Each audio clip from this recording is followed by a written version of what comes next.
प्रश्न नंबर 5वां। एक रोलर का व्यास 84 सेंटीमीटर और लंबाई 120 सेंटीमीटर है। पूरे मैदान को एक बार चलने में रोलर 500 चक्कर लगाता है, तो मैदान का क्षेत्रफल ज्ञात कीजिए। इस प्रश्न में दिया है रोलर का आकृति किस प्रकार होता है? बेलनाकार होता है। तो हमको कौन सा सूत्र लगाना पड़ेगा? बेलन वाला ना। ठीक, क्या पूछा इसमें? 500 चक्कर लगाता है तो मैदान का क्षेत्रफल ज्ञात कीजिए। मतलब जो बेलन है वो 500 बार चलते हुए चलता है पूरे उस मैदान पे। ठीक, तो 500 चक्कर का निकालने बोला है। तो यहाँ पे रोलर का व्यास और लंबाई दिया है, इससे हम रोलर का क्षेत्रफल निकाल लेंगे। ठीक है, तो क्षेत्रफल निकाल लेंगे तो क्या हो जाएगा? रोलर जो एक बार में एक चक्कर लगाता है उसका क्षेत्रफल निकल जाएगा।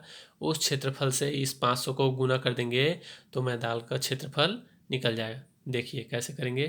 दिया है रोलर का व्यास 84 सेंटीमीटर दिया है।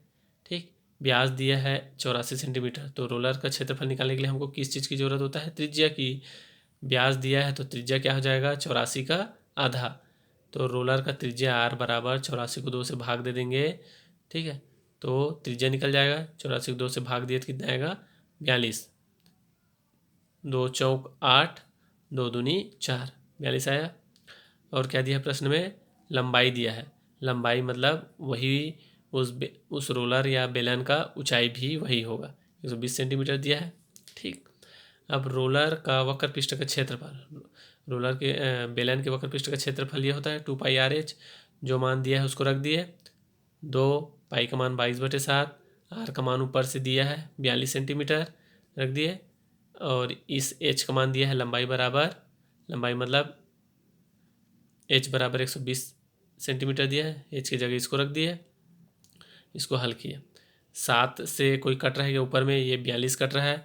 7 से 2 बार में काट दो।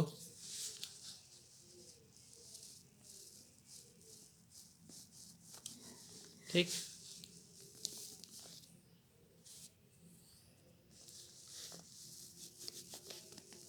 दो बार कटा।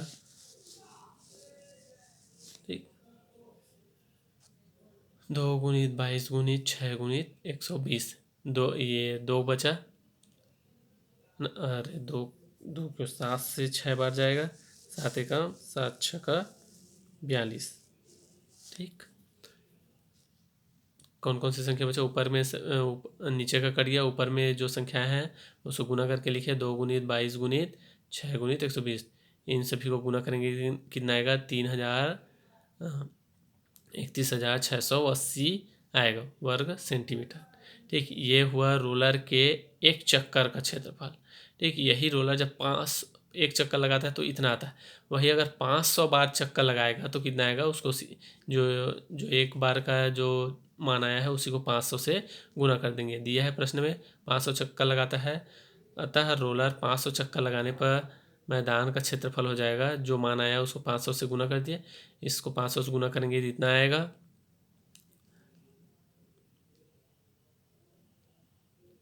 ठीक, 1,58,40,000 ऐसे कुछ आएगा इतना मान। ये वर्ग सेंटीमीटर में दिया है। अब इस वर्ग सेंटीमीटर को हम मीटर में बदलेंगे तो क्या करेंगे? ठीक है, इसको सेंटीमीटर था तो उसको मीटर में बदलने के लिए 100 से भाग देते हैं, मगर यहाँ पे वर्ग दिया है तो वर्ग दिया है मतलब दो शून्य और बढ़ जाएगा यहाँ पे। ठीक, 100 से भाग देते तो इसमें क्या है? 2 शून्य और बढ़ गया क्योंकि वर्ग लगा यहाँ पे। ठीक, एक वर्ग सेंटीमीटर बराबर होता है 10,000 मीटर। ठीक, तो हम छोटे से बड़े में बदल रहे हैं तो भाग देते हैं, और बड़े से छोटे में बदल रहे हैं तो गुना करते हैं ना, इतना याद रखना। ठीक, 10,000 से भाग दिए, 4 शून्य काट दे, 4 शून्य नीचे में है, 4 शून्य ऊपर से काट दो, कितना बचेगा? 1584, मतलब 1,584 वर्ग मीटर आएगा। उस रोलर का रोलर 500 चक्कर लगाता है तो मैदान का क्षेत्रफल इतना आएगा। प्रश्न नंबर 6वां।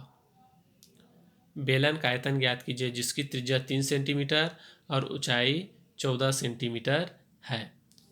दिया है बेलन का त्रिज्या r बराबर 3 सेंटीमीटर और ऊंचाई बराबर 14 सेंटीमीटर। ठीक, बेलन के आयतन का सूत्र हम जानते हैं, पाई आर घात 2 h। जो जो मान दिया है उसको इसमें रख दीजिए। h पाई का मान हो गया 22/7। आर के घात 2 है तो आर का मान कितना दिया है 3। 3 को लिखकर आर में घात 2 लगा है तो वही 3 को लिखकर उसके ऊपर घात 2 लगा देंगे गुणित h। अब इसको हल कीजिए। 22/7, 3 के घात 2 मतलब 3 को 2 बार गुना करना है, 3 तिरिक 9, 9 आया गुणित 14। फिर इसको सरल कीजिए। 7 से 14 2 बार में भाग चला जाएगा, ठीक। 7 एकम 7 दूनी। अब जो बचा उसको गुना करके लिख दीजिए, ठीक। 9 से 22 को गुना करोगे तो 198 आएगा, और ये 2 जो बचा है उसको फिर गुना कर दीजिए। 396 घन सेंटीमीटर बेलन का आयतन इतना आएगा। प्रश्न नंबर 7वां, ये बहुत इंपॉर्टेंट है, इसी पे आधारित इसका प्रश्न नंबर 8 है, जिसे आप हल करके उसके आंसर कमेंट बॉक्स पे नीचे मेरे को कमेंट कीजिएगा, ठीक। एक बेलन के आधार का क्षेत्रफल 154 सेंटीमीटर वर्ग सेंटीमीटर है। क्या दिया है? एक बेलन के आधार का क्षेत्रफल दिया है, ठीक। बेलन कैसा होता है?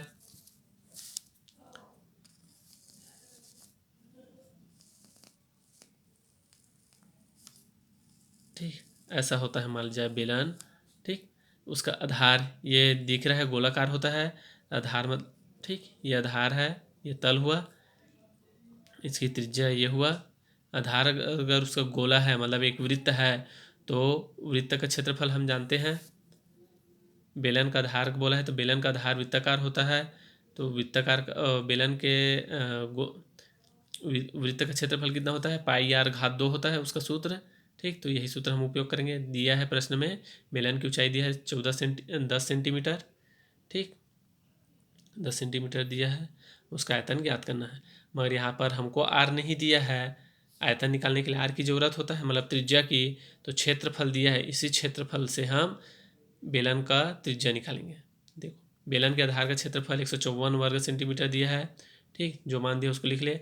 मगर आधार का क्षेत्रफल वृत्ताकार होता है, तो वृत्त का क्षेत्रफल हम जानते हैं पाई आर घात 2 होता है, ठीक। उसी को लिख दिए। अब इसको हल करना है। पाई का मान रख दो 22/7, आर घात 2, ठीक। अब इसको हल करो। आर का मान निकालना है तो आर के साइड में जो है उसको उस पार ले जाओगे तो उधर जाकर उल्टा हो जाएगा।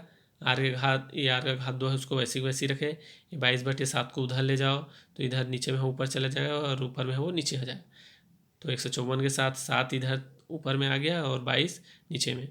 22 से 154 कितने बार में भाग जाता है? 7 बार में, ठीक। 7 बार में कटेगा, 7 गुणित 7 आया। आर के घात 2 बराबर 7 गुणित 7, ठीक। अब आर के घात 2 है, उसको अब आर का मान हमको निकालना है, तो जो इसका ये जो घात 2 है उधर चला जाएगा तो वर्गमूल बन जाएगा ये, ठीक।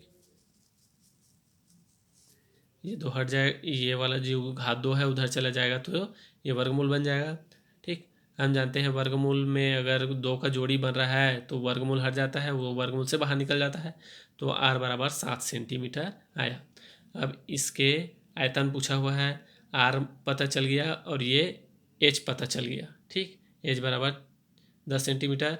तो ये आयतन का सूत्र है, पाई आर घात 2 एच। इस सूत्र में रख कर एच की जगह 10 रख देना और आर की जगह 7। उसके बाद आप लोग आयतन निकाल कर मेरे को कमेंट बॉक्स में कमेंट कीजिएगा कि सर मेरा आंसर इतना आया, ठीक।